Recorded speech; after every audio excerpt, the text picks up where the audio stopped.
All right, so I'm going to work on showing you the head down cue so that we can begin to work on bridling and everything. We've done this some in our earlier sessions. I just was not able to catch it on camera. As I said, it's been really difficult to get camera all the time here, so I'm doing my best to get it for you. But right now we're just going to work on downward pressure at the pole, that is just behind the ears, that muscle and joint that's there. So we're going to go ahead and put light pressure on there and then slowly apply more firm pressure and then lead rope pressure downward. So this is getting him to drop his head so you can put the halter or bridle in, or just a calm down cue. A lot of times this can get a horse to relax a little bit more and to get him thinking rather than his head straight in the air, nervous, looking around, alert, whatever. So it's going to be something that you can use at any point, but primarily you're going to find yourself using it for when you're going to catch your horse haltering or bridling.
You'll notice that when he does lower his head even very slightly, I remove that pressure immediately, and I frequently follow up with a positive reinforcement such as rubbing the neck or scratching his withers or scratching in his favorite spot.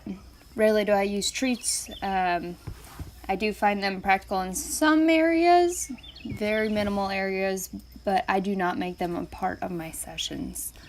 But the reward there is the removal of that pressure, and he experiences the relief of that pressure on his pole, as that is one of the sensitive areas.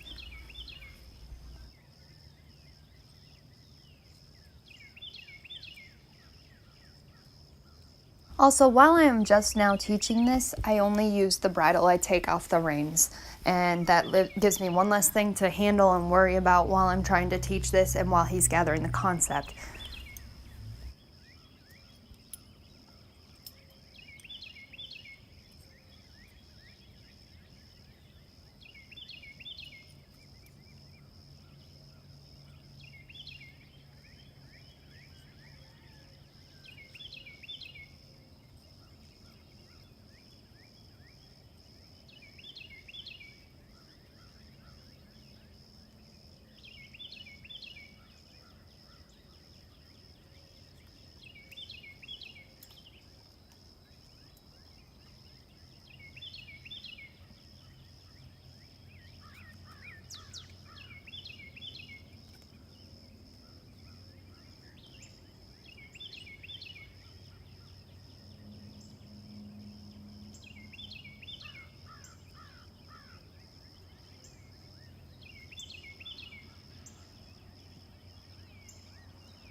Like I said before, when I'm getting him used to the bit, I really like to take off the reins and then work on everyday things that he is used to doing, such as backing, lunging, yielding, the hindquarters, front end, whatever it is. Even if it's just standing tied, I like him to stand there with the bit in his mouth or work with the bit in his mouth without any rein pressures or my hands to deal with. so that he can get comfortable in it just being on it. So I noticed, especially under saddle, it was very evident on the ground that he had very little balance or carriage at the canter, or sometimes even at the trot he would struggle. But it became extremely evident under saddle that it was not comfortable for him to be carrying a rider while he was trying to find his balance. And a lot of this will come with time and repetition and getting used to it, but I want to help him as best as I can from the ground as well. So I want him to start cantering on the lunge line, a bit smaller circle, not necessarily the length of the round pen. And that's not something we've done a lot here. So I'm gonna go back, and since I know that he's not gonna be a bronc when I get on him again, I'm gonna go ahead and recover some basics and just reestablish what we need to work on. So at this point, I'm gonna start asking him for one, to calm down on the line. He was a bit hot when we got started and wanting to take off. So that's something I want to reestablish, that we can be calm and relaxed on the lunge line. And then also I want to go ahead and work on the canter with him while he's on a lunge in a smaller circle. This requires that he carries his body properly when he's going on a smaller circle, as he cannot just fly through it. He needs to get his legs and hocks and rear end underneath of him to carry himself properly without falling over himself. So we're going to go back, and you'll see some of that going both directions, and then we're going to go to some hill work in a bit. You will notice that he is cutting into the circle a little bit here in some areas, so I'm going to go ahead and step towards his shoulder and then either make direct contact with the end of my stick pushing against his rib cage, or using the whip, waving it and using the rope to push him out with the presence of it.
Now you'll notice that in this session, as I am about to get him into the canter, every time I'm having to work a little bit, whether it's leaning out or really reaching my stick hand out to get him going to make contact.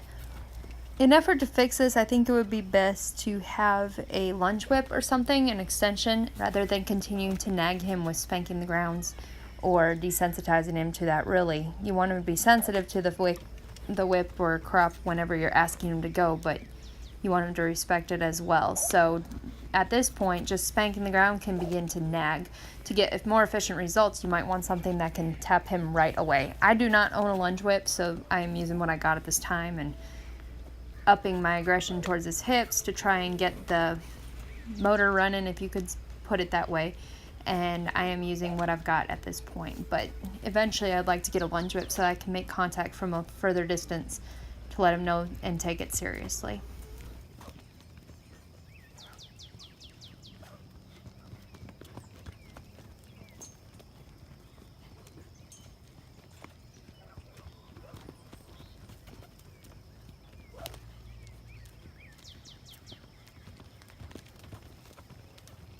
Now, just a reminder that traveling on the 14-foot lead at a canter is going to be difficult. It's going to take a various group of muscles and his hindquarters and lifting his shoulders a little bit so that he's not leaning. So this is a whole new ball game for him, and he is learning to carry himself completely differently. So it's going to be somewhat difficult for him to go into and trust that he's not going to fall over or trip over himself. He's got to learn to put his feet where they need to be to carry his body properly through this gait. So it is a learning experience. It's not something that's extremely easy for them, so do not get frustrated. As you can see, he's trying to trot faster because that's how he feels he has better balance. However, he's going to have to learn to carry himself at that canter and get himself up underneath his body.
Alright guys, so you're gonna see us away from the saddle just a little bit. We're going down this hill here. I'm very fortunate to have at my house, you're coming too. And we're gonna do some hind end exercise to help when he's trying to engage in that canter. You haven't gotten to see it yet. I haven't been able to get video. However, he is back really struggling to find balance at the canter with the rider. So before we push that, now that I've seen that he's not going to be bronky when I get on him, we're going to work on some specific areas to help build him properly and build the muscle in proper places, as well as getting him out of the round pen a bit, since his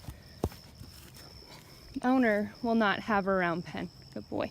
So tomorrow I think I'm going to try and show you guys just lunging on these hills over here. They're not very big, you'll see. However, they do the job that we need. And so sometimes it's about resourcefulness and just being able to use what you got. I know a lot of you out there do not have a lot of the tools that I have, and I don't have a lot of tools that a lot of other trainers have. So, back up. So, we're also going to be going back through some groundwork back, because the riding stuff has kind of left him sticky. He hasn't been doing this long, so you do need to go back in your training frequently. This is something I would do, hills or not. Back. So we want that back end. Sorry about that, the phone cut out on y'all for a minute. So we're gonna go this again. This is his third time backing up. What I was saying is I really want to see that back end engaging. I think you guys all caught that. He's having to keep his shoulders underneath of him as well and carefully placed. We're not looking for speed. Back. I think you heard that. But I am looking for that muscle training and development, as well as body placement, learning where he's going to be putting his body, because what we're all doing today is focused on building up for the canter, yes, but an overall well-rounded horse that is physically able to handle things that you're giving him, whether it's as simple as climbing up a hill. Let's go ahead and back down it too. Now we're getting to a less incline, but it's also different. It's allowing his shoulders to carry him a little bit more, where horses naturally carry most of their weight. But it's forcing him to engage that back end. Move over. Hey.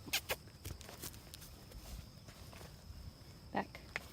He gets very distracted, especially being out here. That's okay, and that's something I'm trying to teach him, like, even back in the midst of all this. Back.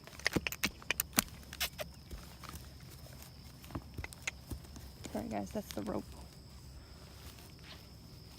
So, I'm going to show you, I think I've showed you basically some things that you can use in your own backyard. Whoa. I'm going to do some indirect backing. Sticky feet, look at that. So that's after, what, you guys have been with me this whole time. A few days of just not going over basics. And this is what can happen. So this is why it's important to go back to and frequently refresh. I probably should have done it a little more with him, but the more you do it, the more sharp they're going to be and more responsive. So, back. Good boy, see? We're just not getting it. And he is a really pushy horse to begin with, so with your pushier horses, you may find you need to do it more often. All right, well, we're going to go ahead and continue backing some and wrap this up.